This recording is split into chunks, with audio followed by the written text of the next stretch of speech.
engute zingamize emirimo y'abatura harimo rwana na munana ramwishika kuzanya kitunda kandi orujwire bine byahindukira inyanja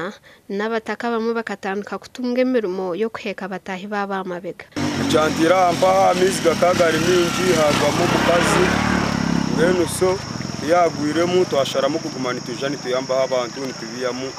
akasente nitwebesa umporampo abavugi bebiruka barukoze singutegi nabo mbagira ngo emirimo hateka bahoho ahabo kubati bacine burabo kandi abari kugezaho nubagira ngo sente zibahwireho ahabo kanuka bwashesha bwira kizona zinywa mizi nanka ndizona